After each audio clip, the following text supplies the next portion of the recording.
Star-vader Omega Grandios. Quick disclaimer, this is going to be a quickie long video. That made no sense at all. Long video, because this card has a bunch of effects, and it'll take years upon years to explain everything. Just kidding, it'll be about 10 minutes, but we'll talk about it quickly as we can. So, Omega Grandios effect.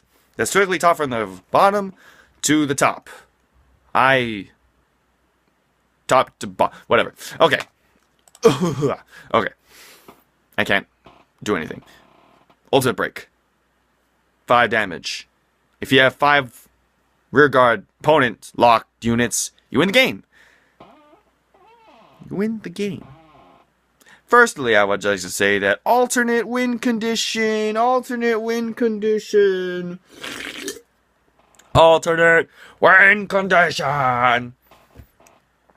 It's an alternate win condition card. It's the first card of its kind that offers a different type of win.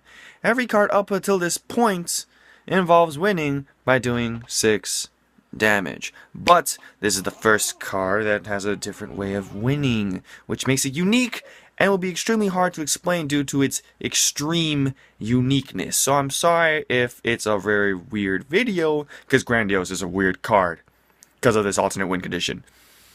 Next up, Limit Break 4. You can discard a reverse unit and counterblast 1. So when all your opponents are locked units, right? If they're locked or whatever, then if they don't get unlocked the next turn, which is the first of its kind, in the anime they call this Omega Lock. Enough about that.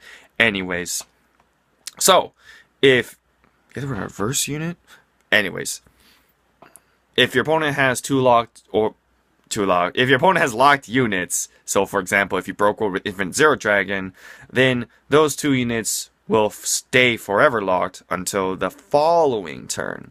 So that can be really good because you don't have to worry about locking them the next turn. You just have to worry about it at that time, in which you do it again and laugh at your opponent. Yeah, which also helps the ultimate break because you need to lock stuff, and by doing so helps perpetuate the effect. Boom, bada bing.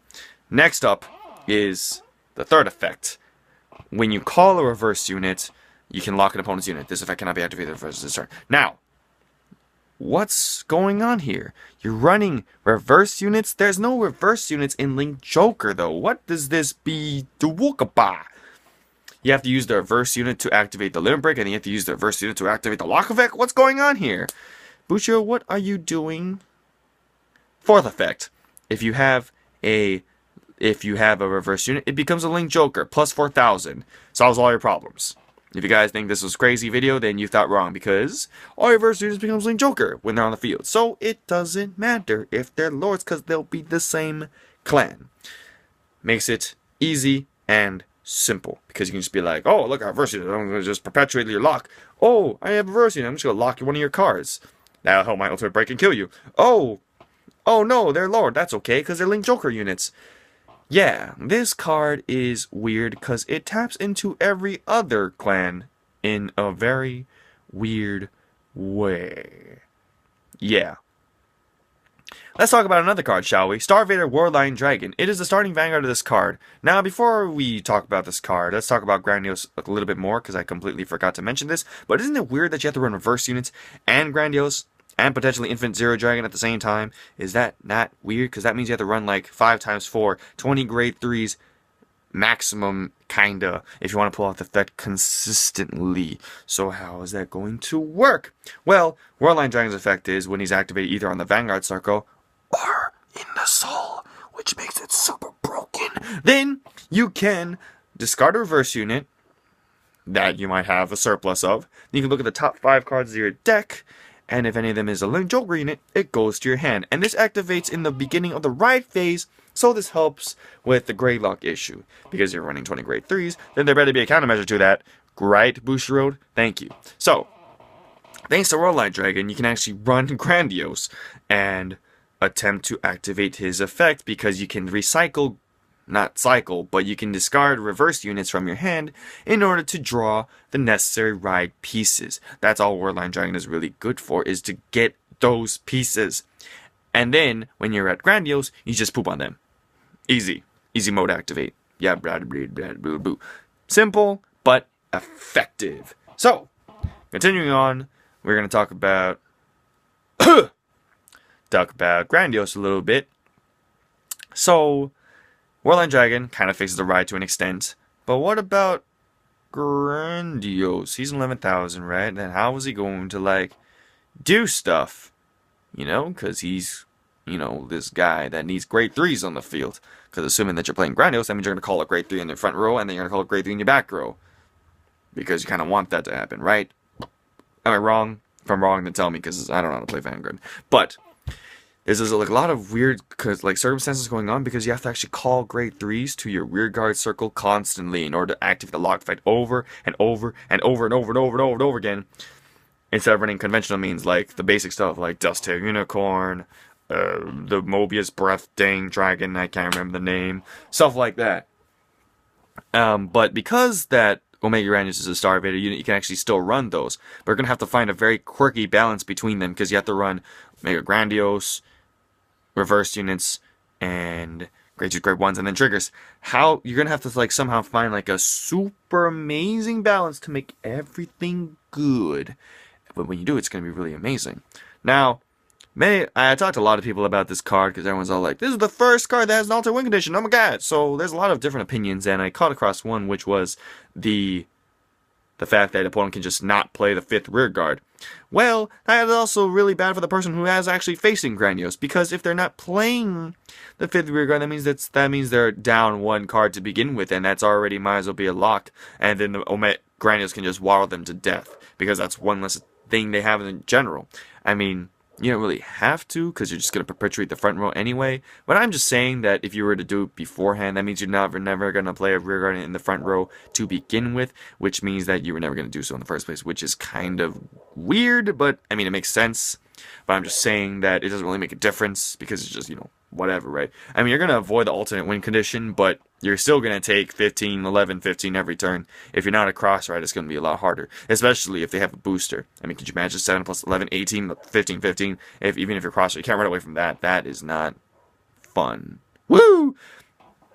Next up to talk about, sorry for the hair flip, is the fact that it's an ultimate break effect. So is it terrible? Because Platinum Azul, the Blood, and Glory Maelstrom are all pretty decent units because they have extremely powerful ultimate break units. Same goes for Grandios. Heck, it's a alternate win condition. What do you want? So, yes, an ultimate break, but let's be honest. If this wasn't an ultimate break, it'd be super, super broken. Like, could you imagine if this was limit break 4? Just be like, limit break 4! Oh, I win! Ha! I'll die.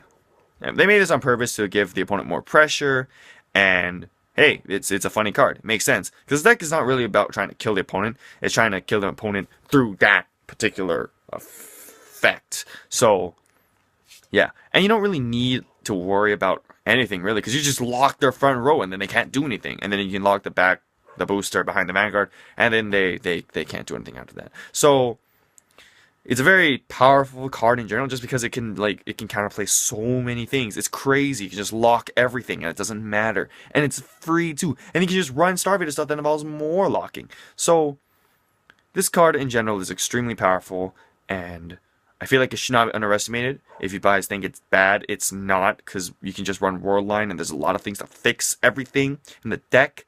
I mean, even when you don't want to, and you're just like, I need a grade 2 so I can actually have guard and stuff, you can discard the reverse unit to add a Link Joker unit to your hand, which makes this deck extremely consistent to an extent, because if you don't enjoy the grinding, sometimes you're screwed, but for the most part, it's extremely powerful deck. Which is weird though, because I was expecting like an infinite Zero Dragon cross ride, but that would have been pretty like generic, because we already had like every other break ride to get a cross ride. Not gonna name a few. Just kidding. Eraser, Voiding Sword Dragon, Dawn the Sharp Dragon, Regalia, Wisdom, Angelica, Gatslot. Yeah. Just to name a few. But anyways, Omega Grandios is unique, so it should not be underestimated. Although I don't know how many people are going to play this deck, but for the most part, because of its extremely unique ability, not many people will be able to figure out how to beat it in time unless someone fights it like constantly. But since it's just a straightforward deck, I don't think it's going to be a very fun deck to play, because all it does is just kind of waddle for days. Like waddle more than the end, and the end does a lot of waddling. So it's still a good deck. I just feel like it's probably a very boring deck because of how simple it is and how Worldline fixes everything. Because yeah, I mean, you don't really need triggers to win. You just kind of just waddle. I mean, I'm not to say that triggers are important, because they are, because you need draw triggers to, like, draw your stuff in time, but it's a lot of waddling, and I don't like waddling. Whatever that's supposed to mean. Anyways, that's enough for the video. Mega Grandios is an amazing card. If you think it's not, then too bad. I think it's pretty decent. I'm not going to say it's the best card in the set. Cough, cough, Dragonlord Phantom. I got to make a video about that. I think I did, but I didn't post it because I was sick, and that was a very terrible video. But for the most part, Mega Grandios is really good. Very awesome end boss card. Go Evil Tocto. I don't like you, but your card looks cool, so you get some merit. Whatever. Next video, I'm probably going to talk about more Set 15 stuff, and I'll talk about that Minerva video someday. Just a quick preview. I think Minerva is the best card in the game. Cough, cough. Hint, hint. Totally not biased. Yeah, see you guys then.